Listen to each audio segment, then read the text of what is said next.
تیر انداز نے کندھے سے کمان اتار کر اس میں تیر رکھا اور درخت سے بندھے ہوئے آدمی کا نشانہ لے کر تیر چھوڑا۔ تیر اس آدمی کی دائیں آنکھ میں اتر گیا، وہ تڑپنے لگا۔ علی بن سفیان نے باقی 4 سے کہا، تم میں کتنے ہیں جو صلیب کی خاطر اس طرح تڑپ تڑپ کر جان دینے کو تیار ہیں؟ اس کی طرف دیکھو۔ انہوں نے دیکھا، وہ آدمی چیخ رہا تھا، تڑپ رہا تھا، اس کی آنکھ سے خون بہہ رہا تھا۔ علی بن سفیان نے کہا، میں تم سے وعدہ کرتا ہوں کہ باعزت طریقے سے تم سب کو سمندر پار بھیج دوں گا۔ دوسرے اونٹ پر کون گیا ہے اور کہاں گیا ہے؟ ایک آدمی نے کہا، تمہارا اپنا ایک کماندار ہمارا ایک اونٹ ہم سے چھین کر لے گیا ہے۔ علی بن سفیان نے کہا، اور ایک لڑکی بھی۔ تھوڑی ہی دیر کے بعد علی بن سفیان کے فن نے ان سے اعتراف کروا لیا کہ وہ کون ہیں اور کیا ہیں، مگر انہوں نے یہ جھوٹ بولا کہ لڑکی رات خیمے سے بھاگ آئی تھی، اور اس نے بتایا کہ صلاح الدین ایوبی نے رات اسے اپنے خیمے میں رکھا تھا۔ اس نے شراب پی رکھی تھی اور لڑکی کو بھی پلائی تھی، اور لڑکی گھبراہٹ اور خوف کے عالم میں آئی تھی۔ اس کے تعاقب میں فخر المصری نام کا ایک کماندار آیا، اور اس نے جب لڑکی کی باتیں سنی تو اسے ہمارے اونٹ پر بٹھا کر زبردستی لے گیا۔ انہوں نے وہ تمام بہتان علی بن سفیان کو سنائے جو لڑکی نے سلطان ایوبی پر لگائے تھے۔ علی بن سفیان نے مسکرا کر کہا، تم 5 تربیت یافتہ عسکری اور تیر انداز، اور ایک آدمی تم سے لڑکی بھی لے گیا اور اونٹ بھی۔ اس نے انہی کی نشاندہی پر زمین میں دبائی ہوئی کمان اور ترکش بھی نکلوا لی۔ ان 4 کو خیمہ گاہ میں بھجوا دیا گیا۔ 5واں آدمی تڑپ تڑپ کر مر چکا تھا۔ اونٹ کے پاؤں کے نشان صاف نظر آ رہے تھے۔ علی بن سفیان نے نہایت سرعت سے 10 سوار بلائے اور انہیں اپنی کمان میں لے کر اس طرف روانہ ہو گیا جدھر اونٹ گیا تھا۔ مگر اونٹ کی روانگی اور اس کے تعاقب میں علی بن سفیان کی روانگی میں 14-15 گھنٹوں کا فرق تھا۔ اونٹ تیز تھا اور اسے آرام کی بھی زیادہ ضرورت نہیں تھی۔ اونٹ پانی اور خوراک کے بغیر 6-7 دن تر و تازہ رہ سکتا ہے۔ اس کے مقابلے میں گھوڑوں کو راستے میں کئی بار آرام، پانی اور خوراک کی ضرورت تھی۔ ان عناصر نے تعاقب ناکام بنا دیا۔ اونٹ نے 14-15 گھنٹوں کا فرق پورا نہ ہونے دیا۔ فخر المصری نے تعاقب کے پیش نظر قیام بہت کم کیا تھا۔ علی بن سفیان کو راستے میں صرف ایک چیز ملی، یہ ایک تھیلا تھا۔ اس نے رک کر تھیلا اٹھایا، کھول کر دیکھا، اس میں کھانے پینے کی چیزیں تھیں۔ اسی تھیلے میں سے ایک اور تھیلا نکلا، اس میں بھی وہی چیزیں تھیں۔ علی بن سفیان کے سونگھنے کی تیز حس نے اسے بتا دیا کہ ان اشیاء میں حشیش ملی ہوئی ہے۔ راستے میں اسے 2 جگہ ایسے آثار ملے جن سے پتہ چلتا تھا کہ یہاں اونٹ رکا ہے اور سوار یہاں بیٹھے ہیں۔ کھجوروں کی گٹھلیاں، پھلوں کے بیج اور چھلکے بھی بکھرے ہوئے تھے۔ تھیلے نے اسے شک میں ڈال دیا۔ اس کے ذہن میں یہ شک نہ آیا کہ فخر المصری کو حشیش کے نشے میں لڑکی اپنے محافظ کے طور پر ساتھ لے جا رہی ہے۔ تاہم اس نے تھیلا اپنے پاس رکھا، مگر تھیلے کی تلاشی اور قیام نے وقت ضائع کر دیا۔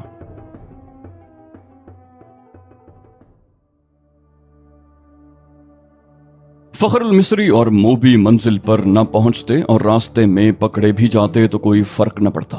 سوڈانی لشکر میں ناجی اور وش اور ان کے ساتھی جو زہر پھیلا چکے تھے وہ اثر کر گیا تھا۔ فاطمی خلافت کے وہ فوجی سربراہ جو برائے نام جرنیل اور دراصل حاکم بنے ہوئے تھے، سلطان صلاح الدین ایوبی کو ایک ناکام امیر اور بیکار حاکم ثابت کرنا چاہتے تھے۔ مسلمان حکمران حرم میں ان لڑکیوں کے اسیر ہو گئے تھے جن میں بیشتر عیسائی اور یہودی تھیں۔ ان کے نام اسلامی تھے۔ حکومت کا کاروبار خود ساختہ افسر چلا رہے تھے، منمانی اور عیش و عشرت کر رہے تھے۔ وہ نہیں چاہتے تھے کہ صلاح الدین ایوبی جیسا کوئی مذہب پسند اور قوم پرست قائد قوم کو جگا دے اور حکمرانوں اور سلطانوں کو حرم کی جنت سے باہر لا کر حقائق کی دنیا میں لے آئے۔ سلطان ایوبی کے پہلے مارکوں سے جو اس نے اپنے چچا شیر کوہ کی قیادت میں لڑے تھے، یہ لوگ جان چکے تھے کہ اگر یہ شخص اقتدار میں آ گیا تو اسلامی سلطنت کو مذہب اور اخلاقیات کی پابندیوں میں جکڑ لے گا۔ لہٰذا انہوں نے ہر وہ داؤ کھیلا جو سلطان ایوبی کو چاروں شانے چت گرا سکتا تھا۔ انہوں نے درپردہ صلیبیوں سے تعاون کیا اور ان کے جاسوسوں اور تخریب کاروں کے لیے زمین ہموار کی اور اس کے راستے میں چٹانیں کھڑی کی۔ اگر نور الدین زنگی نہ ہوتا تو آج نہ صلاح الدین ایوبی کا تاریخ میں نام ہوتا، نہ آج نقشے پر اتنے زیادہ اسلامی ممالک نظر آتے۔ نور الدین زنگی نے ذرا سے اشارے پر بھی سلطان ایوبی کو کمک اور مدد بھیجی۔ صلیبیوں نے مصری فوج کے سوڈانیوں کے بلاوے پر بحیرہ روم سے حملہ کیا تو نور الدین زنگی نے اطلاع ملتے ہی خشکی پر صلیبیوں کی ایک مملکت پر حملہ کر کے ان کے اس لشکر کو مفلوج کر دیا جو مصر پر حملہ کرنے کے لیے جا رہا تھا۔ یہ تو سلطان ایوبی کا نظام جاسوسی ایسا تھا کہ اس نے صلیبیوں کا بیڑا غرق کر دیا۔